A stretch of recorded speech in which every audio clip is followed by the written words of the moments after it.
Did you know that you can eat hop spines? Supposedly. I'm going to give it a go. We'll find out if it's true. And if I post this video, you know it probably worked. Kind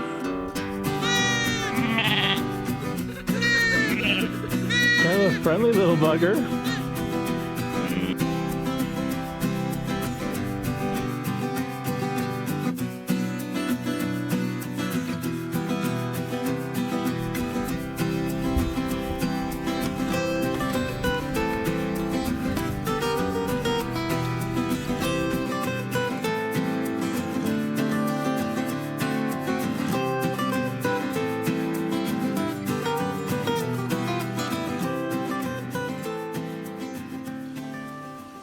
So some time ago on Steam It, I met somebody known as Haphazard Homestead.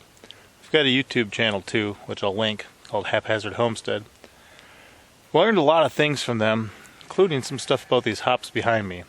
The reason I ever ate my first greenbrier was because of Haphazard Homestead.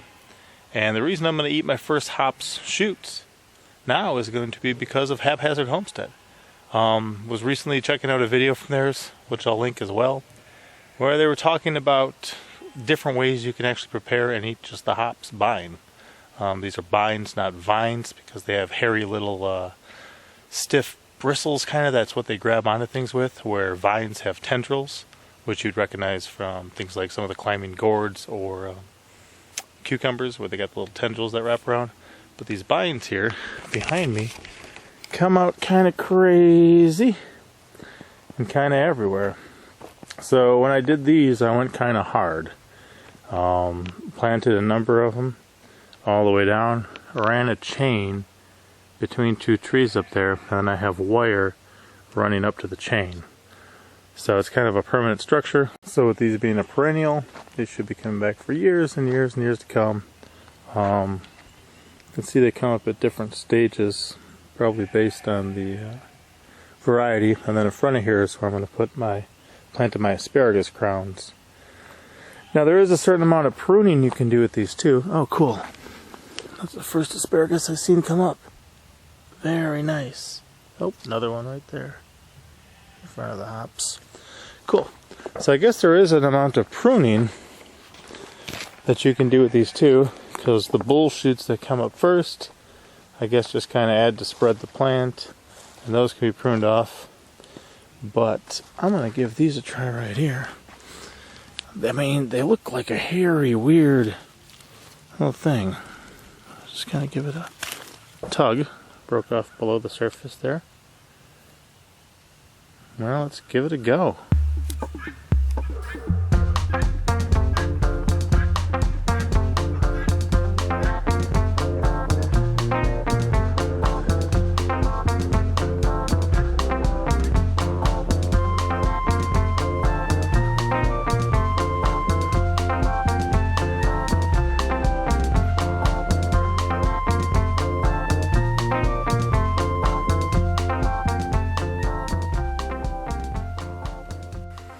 So you can cook these and do a number of things with them. I think pickle them and stuff too.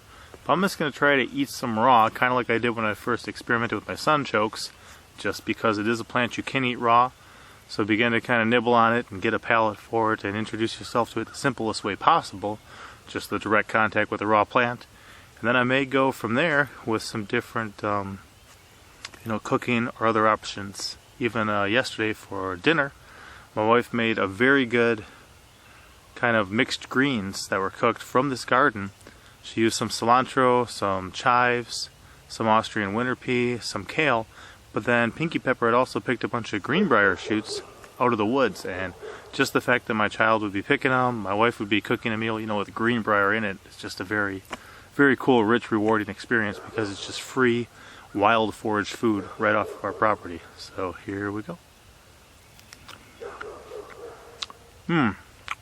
Wow. I can understand that now. When I was watching the video from Haphazard Homestead, they mentioned that there was kind of a green bean type flavor to it, and I definitely agree with that. If you ever, grab some hops cones you know, the nuggets of them and smelled them up. There's kind of that flavor around the perimeter too.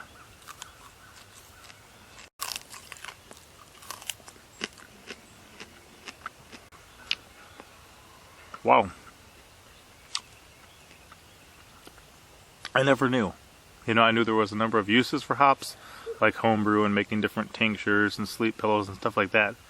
But I never knew you could just grab them and eat them, much less grab them and eat them raw.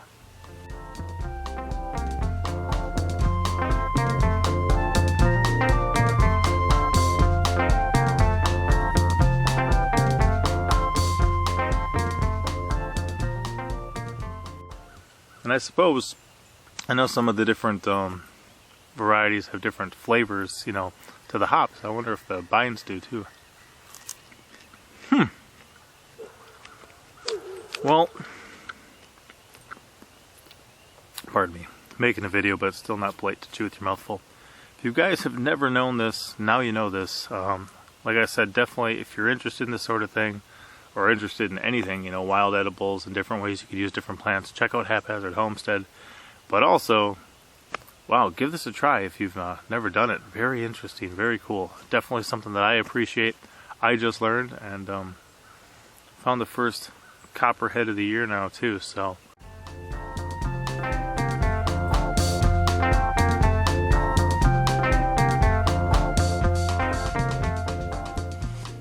Snakes are coming out in full force.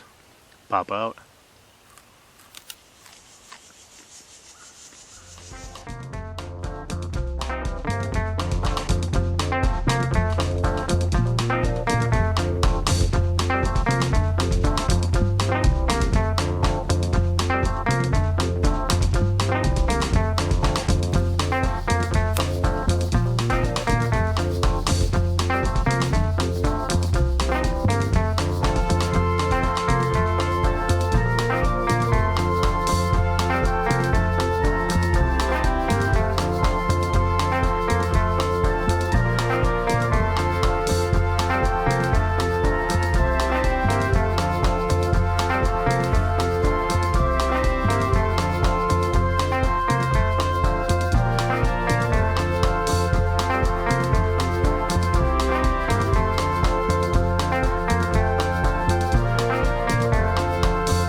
As always, I'm Papa Pepper, and I'd like to remind you, don't post for free.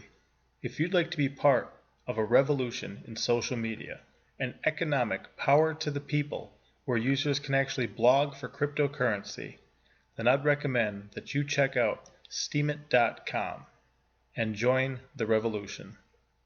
Papa out.